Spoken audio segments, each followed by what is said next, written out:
Bienvenue dans Next Épisode, saison 2, votre rendez-vous consacré aux séries télé, un podcast de Séance Radio, la web radio du cinéma. Et en l'an de plus de débats peut-être, plus de respect sûrement pas, et plus de tout, ouais, ça va être une gaffe. Nous on est comme ça. Aujourd'hui une émission anthologique et racée. En tout cas c'est notre ambition et celle de la série que nous allons traiter, The Romanoff, nouvelle saga Amazon signée Matthew Weiner. Pour en débattre, il est venu vêtu de rouge en hommage à Anne Romanoff, Romain Burel. T'as bien compris le... Je cultive ma ressemblance physique avec Anne Romanoff. C'est ça. Surtout au niveau des dents et de la coupe des cheveux. Et elle est royale, comme d'hab, Anaïs Bordage. Bonjour. Bonjour. On parle des Romanoff juste après l'info du jour. Une première bande-annonce surcocaïnée pour Black Monday, série Showtime produite par Seth Rogen et Evan Goldberg, starring Don Cheadle. What the fuck though? Where the love go? 5, 4, 3, 2, I let one go. I am Black Moses, and I'm gonna put the brother in Lehman Brothers. Get the fuck though. I don't bluff, bro. Go. I come out the scuffle without a scuffle. I got a duffel full of hundreds. Aiming at your head. I'm a cutthroat. It's a shit show. Le pitch, 19 octobre 1987, le lundi noir, le pire crack. On dit crack boursier ou crash boursier ? Je crois qu'il y a crack, les deux écoles, mais on peut dire... Moi, je dis crash. Ouais, tu peux dire ce que tu veux. Le pire boursier de l'histoire de Wall Street. Je suis pas très tradeuse dans l'âme. Jusqu'à ce jour, personne ne sait ce qui l'a causé. Eh bien, découvrez-le maintenant grâce à cette série. C'est donc le pitch. Ce sera mis en ligne le 20 janvier. Enfin, mis en ligne, non, ce sera diffusé le 20 janvier. Est-ce que ça vous tente sur le papier ? Non. Don Cheadle de la cocaïne Wall Street, les années 80. En fait, j'ai l'impression qu'on commence un peu à se répéter avec déjà les séries dans les années 80, les talents en cinéma qui viennent essayer de faire des projets télé, mais ça marche pas à tous les coups. Et puis les histoires de drogue, moi, ça m'intéresse jamais, généralement. Donc là, je tiens à le dire, sachez-le. Non, donc moi, ça... Pas trop. D'accord. Romain ? Ouais, Seth Rogen a arrêté de me faire rire il y a à peu près 10 ans, je pense. Oh non. Non, si, il faut être très très honnête, il accepte trop de trucs. Non, moi, il faudra me payer très cher. Moi, j'ai bien aimé sa série avec l'homme du futur, là. Je trouve ça pas mal. Futureman ? Ouais. Ok, je suis seule. Très bien, je propose que du coup, on parle plutôt d'une grande saga et qu'on vérifie nos lignées. Michael, there are so many people out there with your background, and I guess they're proud, but they're really f***ed up. Have you ever heard of the Romanovs? Of course, the Russian royal family. Yes, I'm a descendant. I'm a Romanov, and you're just pretending. I'll never understand why people are impressed. It's history. This is all I want. For the line to continue. Well, you'd think that royal blood dilutes over time, but the poison survives. C'est lent, non ? Même pour une bande-annonce. 8 épisodes pour une anthologie. À chaque épisode, une histoire centrée sur une personne persuadée d'être un descendant de la célèbre famille royale russe. 8 fois 1h30. Grosse ambition ou gros ego de l'homme à qui on doit Mad Men ? Vous avez trouvé la bande-annonce chiante. Alors, vous n'allez pas être déçus si vous regardez la série, parce que la série est encore pire. C'est vraiment ce que j'ai vu de plus mauvais depuis très très longtemps. C'est une déception totale. Moi, comme beaucoup de gens, j'aimais beaucoup Mad Men. Donc, j'attendais ce projet avec énormément d'impatience. Et en plus, sur le papier, The Romanov, tu vois, ça claque, quoi. T'as très envie de voir ça. Tu continues de dire The Romanov, toi. Ouais, c'est Romanov. Non, mais ça claque. Tu te dis, moi, j'attendais un espèce d'Empire blanc, en fait. Tu vois, quelque chose d'assez clinquant, etc. Et en fait, tu regardes une espèce de remake de Tati Daniel, en fait. Faut être très honnête, quoi. Ouais. Surtout le premier épisode, qui est probablement le pire. Alors, déjà, c'est atroce. Ouais, le 2 est pas mal Keller, aussi. C'est ça ? C'est avec Mark Keller. Ouais, exactement. Et Aaron Eckhart. Et Louise Bourgoin. Ouais. Déjà, les lancés des 3 noms. Louise Bourgoin, Aaron Eckhart, Mark Keller. Voilà, déjà, il n'y a plus personne qui écoute là. Donc Mais juste, alors déjà, moi, un de mes grands combats, c'est la qualité des séries photos, notamment en France. Et là, en fait, je pense qu'ils se sont carrément fait avoir par le laboratoire qui leur a développé les pellicules, parce que c'est vraiment plus chum, tu meurs. C'est vraiment très très vilain à regarder, ça pique les yeux. C'est vraiment horrible. Et quand je parlais de remake de Tati Daniel, on est dedans, quoi. C'est-à-dire que cette vieille aristocrate bureaucrate, machin, elle est juste imbitable, elle est insupportable avec son petit personnel. Et donc là, moi je suis désolé, c'est le pitch de Tati Daniel, quoi. On est vraiment dedans. Il n'y a pas de direction d'acteur. Alors je veux bien, hein, comme il y a une partie du casting en français, machin, etc. Donc peut-être que les réals américains n'ont pas l'habitude et savent pas faire. Non, c'est juste ultra mal écrit. Il y aurait des choses qui seraient pas inintéressantes, comme par exemple la présence d'une femme voilée auprès de cette vieille femme incariâtre descendant des Romanov là. Pourquoi pas, mais en fait c'est tellement mal foutu, tellement c'est plein de c'est vu et revu. Enfin, en fait, on comprend très vite où il veut en venir en fait avec cette histoire d'une musulmane qui se fait insulter toute la journée par la vieille blanche acariâtre et qui vont quand même trouver des points communs malgré tout. Enfin, c'est Inès Mellab, la jeune musulmane voilée qui est plutôt impeccable en plus dans le joue bien, etc. Qui est très bien, mais qui fait le maximum avec ce qu'on lui a donné, c'est-à-dire pas grand-chose. Voilà. Et c'est vraiment dommage parce que, comme tu disais, le sujet, moi je le trouve passionnant en fait. Quand j'ai appris qu'il allait faire une série sur ça, j'étais hyper contente parce que c'est vraiment un sujet très très très intéressant. Mais en fait, mais c'est un pitch prétexte, c'est ça le plus impardonnable en fait. C'est-à-dire que le pitch, c'est on va vous expliquer ce que c'est que d'être d'un descendant, enfin ou de trouver des descendants des et pas du tout en fait. C'est pas du tout ça le sujet. Non, de la série. C'est évoqué un tout petit peu. Ou par exemple, là comme on l'a entendu dans l'extrait, une femme qui dit à son mari, mais tous les gens qui sont comme toi, qui pensent qu'ils descendent des Romanov, ils sont fucked up. Et en fait, ça, ce serait intéressant de découvrir un peu de quelle manière en fait ça a vraiment eu un impact sur leur vie, comment ils ont été éduqués, est-ce qu'ils ont eu une éducation particulière, qu'est-ce qu'on leur a raconté quand ils étaient enfants sur leur descendance, etc. Même juste une mini-série sur les Romanov qu'on voit dans l'épisode 3 par exemple être tournée, ça aurait été plus intéressant que juste ça, qui est en fait prendre des personnages antipathiques qui ont vaguement un lien avec les Romanov, mais c'est quasiment pas évoqué dans chaque épisode, et qu'on voit juste être antipathique pendant 1h30 à chaque fois. C'est horrible, quoi. C'est super long aussi. Faut dire c'est trop long, et il n'y a aucune justification pour cette longueur. C'est-à-dire que moi, j'ai rien contre les œuvres longues quand c'est justifié. Et là, en fait, ça l'est pas du tout. Vraiment, on aurait pu couper la moitié à chaque fois. Il y aurait pas eu de problème, quoi. Ça dure. Et effectivement, les dialogues sont pas très bons. À chaque fois, il y a peut-être quelques répliques dans chaque épisode que je trouve vraiment pas mal et où je me dis je voudrais plus de ça en fait, mais malheureusement c'est 3 répliques par épisode. Moi j'aurais bien aimé être dans le bureau des mecs d'Amazon quand ils ont reçu le bousin, quoi. Franchement, qu'est-ce que c'est que ce truc? C'était pas du tout ce qu'on a acheté, quoi. Concrètement, c'est vraiment acheté une série avec un pitch, avec un casting complètement zinzin, parce que c'est vrai qu'au fur et à mesure des épisodes, le casting c'est le service de rien en Grantin, fait. comme quoi ça suffit pas. Ça suffit pas d'aller chercher des acteurs de cinéma. Ça fait plus la blague aujourd'hui, surtout après les séries comme Pose ou des choses comme ça, où en fait, en fait, des bonnes actrices et des bons acteurs peuvent tenir une série, même quand ils sont inconnus. En fait, on n'a pas besoin d'Aaron Eckhart, on n'a pas besoin d'Isabelle Huppert. Mais d'ailleurs, la meilleure pour l'instant, c'est Kerry Bichet, qui est pas la plus connue de l'histoire, mais qui est vraiment incroyable. Ouais, Christina Hendricks aussi, qui est top. Et effectivement, en fait, c'est eux qu'on a besoin. In fine, on n'a aucune envie de se cogner des trucs avec Aaron Eckhart.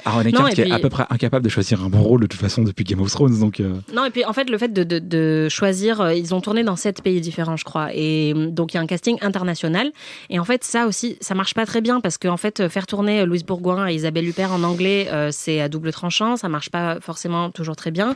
Faire tourner Aaron Eckhart en français c'est encore pire. Enfin, en fait c'est cette volonté d'explorer plein de cultures et plein de pays. En fait moi l'épisode 2 c'est mon préféré parce qu'il est aux États-Unis et je trouve que Matthew Weiner est plus à l'aise quand il parle d'américain, alors que en fait le premier épisode à Paris c'est encore du cliché sur Paris, enfin c'est insupportable, quoi. Plus, quoi. Enfin, non mais c'est ça, c'est vraiment pour le public français ça n'a aucun intérêt, mais même je trouve que le troisième qui est en Pologne il me semble n'est pas mieux non plus. On sent que il est pas très à l'aise avec des cultures qui ne sont pas américaines. Moi c'est le seul que je sauverais un peu en fait, l'épisode en Pologne, c'est le seul que je trouve. Moi il m'a un peu saoulé aussi. Mais concrètement sur les poncifs sur Paris, alors moi j'essaie de me dire à chaque fois bon, en même temps il faut le vendre, forcément tu dois voir la Tour Eiffel parce que à l'étranger sinon ils savent pas où ils sont.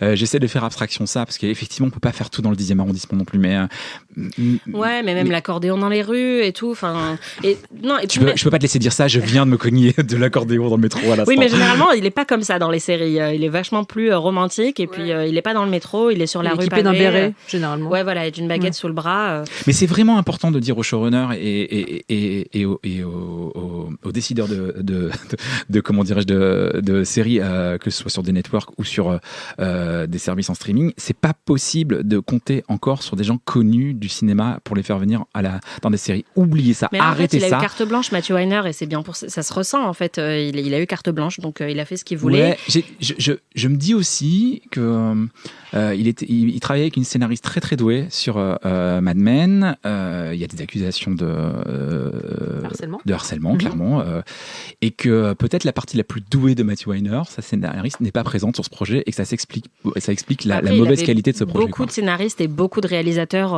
très très très talentueux dans Mad Men. Vraiment, toute son équipe était extraordinaire. Donc il y avait elle, mais il y en avait d'autres.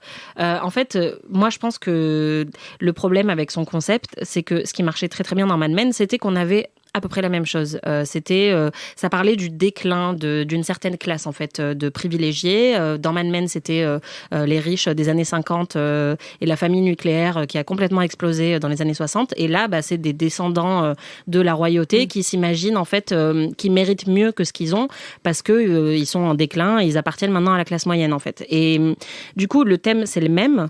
Les personnages sont tout aussi antipathiques. La différence c'est que dans Mad Men, ils les développaient sur le très long terme. Et que du coup, leur motivation était beaucoup plus nuancée. Que Peggy Olson, elle était détestable sur plein de points. Don Draper aussi, Pete Campbell aussi, qui est peut-être le plus proche des personnages qu'on a dans les Romanoff.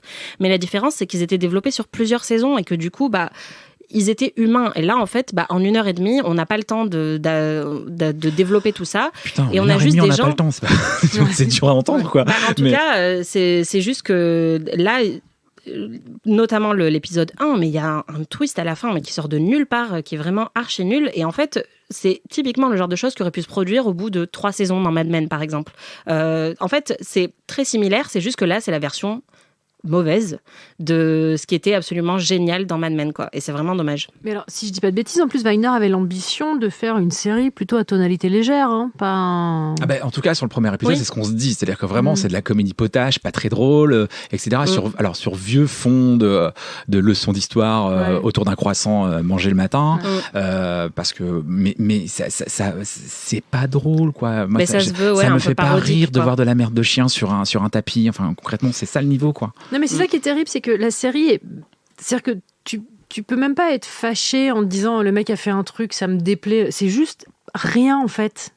Tu vois ce que je veux dire ? Tu regardes le truc, non, c'est ça, c'est trop long, les dialogues sont pas au top, la réalisation est vraiment. Je peux même pas dire que je déteste en fait, c'est juste j'ai oublié, je l'ai vu, j'ai oublié, ça voilà. C'est mais c'est des devoirs en fait, on le regarde parce que c'est des devoirs et c'est désagréable et à notre époque actuelle, on a vraiment beaucoup trop de choix qui sont mieux que ça pour s'infliger 1h30 à chaque épisode, c'est pas possible, quoi. Une pensée émue pour le monteur qui a dû se dire voilà, c'était des épisodes d'1h30, quoi. Entre 1h15 et 1h30, quoi. Mais que Sherlock qui peut faire des épisodes d'1h30, après c'est pas autorisé sinon. Et puis il se passe rien dans ces épisodes, c'est ça qui est fou, c'est qu'à la rigueur, si c'était des épisodes d'1h30 parce qu'ils étaient épiques, quoi. Mais là, en fait, c'est même pas le cas. Pourtant, Dieu sait que de voir une série étirée sur plusieurs pays est quelque chose qui m'excite énormément. Je trouve d'ailleurs qu'en fait, on a un tropisme américain ou anglais et que je déteste ça. Je trouve qu'aujourd'hui, les séries, elles devraient être mondiales. On devrait pouvoir se promener, on devrait pouvoir voir d'autres paysages. Mais encore faut-il s'entourer de gens qui comprennent le pays dont ils parlent. Et là, le problème, c'est que tout a été écrit et réalisé par Matthew Weiner, tous les épisodes, et ça se sent, c'est-à-dire qu'il ne comprend pas Paris. Et je connais pas la Pologne, mais j'ai pas l'impression qu'ils comprennent très bien non plus ce qui se passe là-bas. Non, et pourtant, on sent que ça a dû coûter un bras. D'ailleurs, ça a coûté un bras, mais tu vois pas le pognon à l'écran, quoi, concrètement. Donc c'est ça qui est le plus embêtant. Casting, peut-être. Le casting, c'est ça. Et c'est encore une fois, prenez des acteurs par rush, quoi. Prenez des acteurs, des bons acteurs qu'on connaît pas. D'ailleurs, vraiment, montrez-nous des visages qu'on n'a jamais vus, quoi. Pas d'une série à l'autre, pas des gens de cinéma. Ça suffit plus. Parce que là, c'est quelques-uns de ces récurrents sur Mad Men, plus des stars.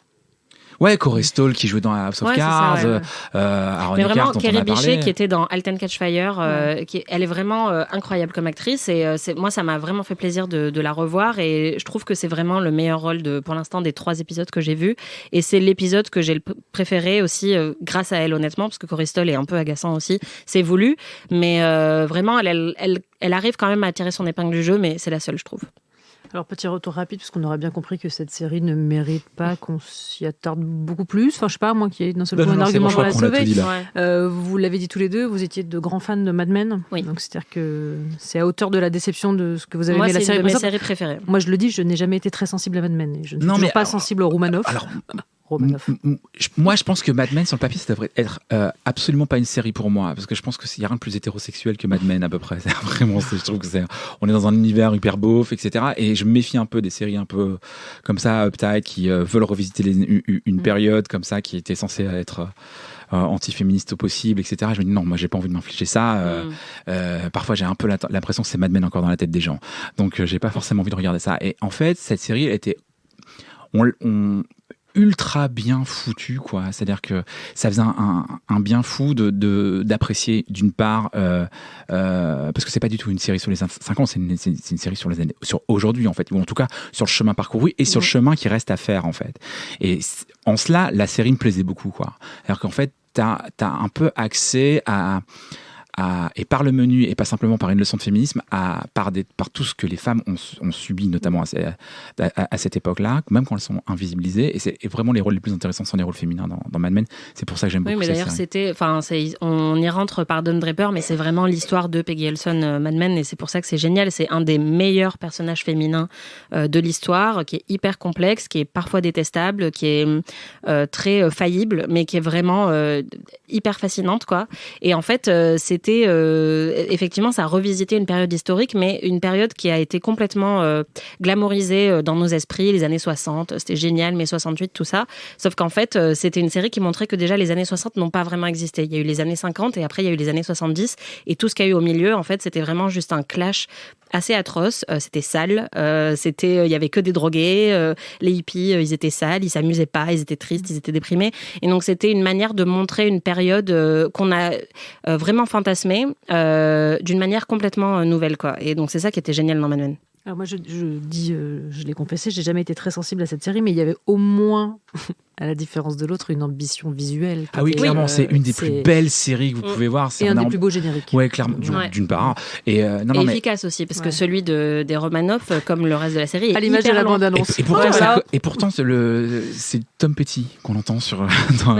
Et donc, forcément, il y a une promesse et elle est à hauteur de déception, effectivement. Non, c'était magnifique. Mad Men, c'est vraiment une des plus belles séries. Et ce qui est intéressant aussi, c'est que Mad Men avait toujours au moins 4 ou 5 niveaux de lecture, en fait, dans chaque scène et dans chaque intrigue, alors que là, c'est juste hyper plat. Il y a rien derrière ce qu'on est en train de voir à l'écran. Et ce qui était beau avec Mad Men, c'était qu'effectivement, ça parlait pas des années 60, ça parlait de plein d'autres choses, et c'était hyper subtil, et on peut analyser et reanalyser Mad Men pour toujours. On trouvera toujours des nouvelles choses dans chaque plan, dans chaque épisode, et c'est pas du tout le cas avec cette série, quoi.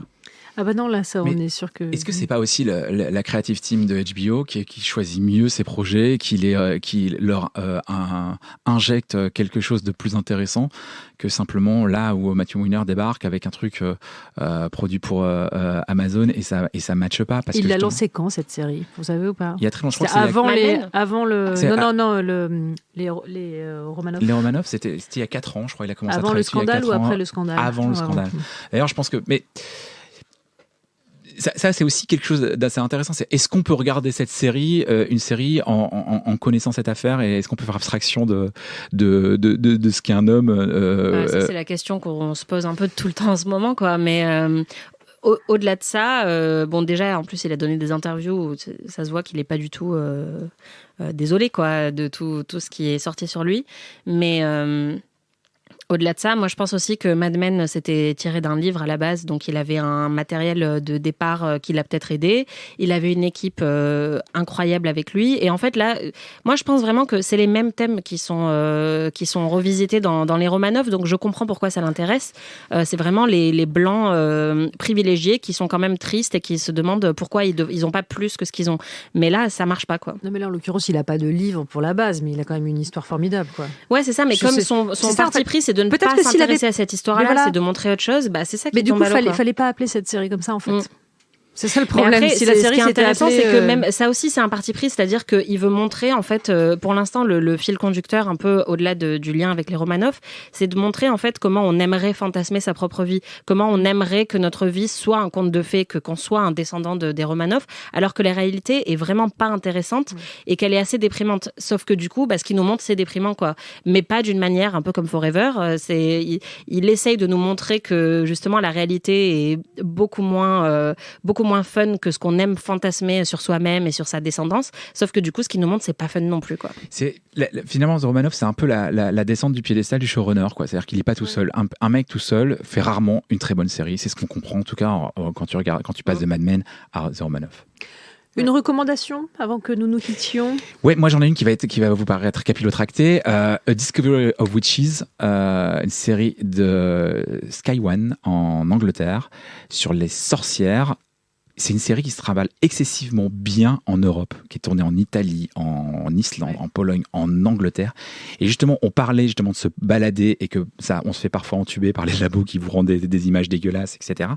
C'est une série sublime qui montre la France d'une manière sublime, étonnante, des villages perdus dans le Tarn, l'Italie d'une manière vraiment extraordinaire, et je me dis tiens, pour une fois, voilà une belle réussite d'une série quasiment à taille européenne, produite pour je crois que c'est une coproduction britannique et canadienne, il me semble, et vraiment cette série, au-delà même de sa formule qui est en espèce de, pour le décrire, je dirais c'est un truc entre Twilight et Harry Potter en gros, quoi. C'est vraiment un truc, c'est génial, ouais, voilà, j'achète. Tu vois, j'étais sûr que j'allais te convaincre, mais sur la qualité de la photo et le fait que ça se balade tant que ça en Europe, ça m'a vraiment épaté. On voit des territoires, on voit qu'on a un continent incroyable en fait. On s'extasie beaucoup sur les plaines du Wyoming ou sur le Grand Blanc au Canada. Là, il y a quelque chose, on se dit tiens, finalement, on a un territoire sériel intéressant ici. Saisissez-en-vous. Anaïs. Alors moi, si c'est possible, je vais pas recommander de série parce que de toute façon, il y a déjà trop de séries à voir, et puis avec des épisodes d'1h30, de toute façon, vous n'aurez pas le temps de voir autre chose. Pour montrer à quel point Mad Men était une série qui avait plein de niveaux de lecture et qui était vraiment hyper minutieuse, il y a juste un site qui s'appelle Tom & Lorenzo, qui est tenu par un couple de blogueurs en fait, qui s'intéressent à la pop culture et à la mode. Et donc, un des trucs qu'ils ont fait de mieux et qui les a rendus vraiment célèbres, c'est qu'ils ont fait une analyse épisode par épisode de chaque épisode de Mad Men et de ses costumes. Et donc des costumes qui sont créés par Janie Bryant, qui est aussi la costume designer des Romanoff. Et en fait... Bah merde alors, parce que putain... Ouais, alors après, les costumes sont bien. La robe Jennifer de Bourgoin dans l'épisode 1, c'est elle. Bah ouais, mais en fait, elle a un sens en fait. Et moi, vraiment, c'est Tom & Lorenzo qui m'ont fait réfléchir à l'importance des costumes et à la signification des costumes dans toutes les œuvres que je regarde maintenant. Et je vous conseille vraiment d'aller voir tous ces récaps qu'ils ont fait, même si vous n'avez pas vu Mad Men, on en apprend énormément sur l'art du costume, l'art du cinéma, de la télé. En fait, ils ont vraiment des analyses hyper fines sur pourquoi John porte cette robe à tel moment, pourquoi les deux personnages portent des couleurs qui sont aussi opposées dans telle scène, pourquoi, par exemple, les habits de Peggy sont très froissés et pas très bien taillés au début de la série quand elle n'a pas encore les moyens, et qu'après, on sent qu'elle monte un peu en gamme parce qu'elle gagne plus d'argent, et que donc ses fringues reflètent ça aussi. Et il y a une analyse des bijoux, des sacs à main, et en fait, c'est hyper fin. Donc voilà, Tom & Lorenzo, les Mad Men, Mad Style Recaps, c'est vraiment incroyable, et ça vous montrera à quel point Mad Men est une série géniale. Mais ça dit toujours pas pourquoi Anne Romanoff est habillée en rouge et elle a la frange si courte. Et il faudrait leur demander, je suis sûre qu'ils auraient une explication. Je suis pas sûre que ça allait... Je comprends pas, il y a tellement de stars dans ce film, dans cette série, elle aurait dû être présente. The Romanoff, la seule. Merci beaucoup Anaïs Bordage, merci Romain Burel. Next épisode, c'est terminé, rendez-vous mardi prochain, même heure.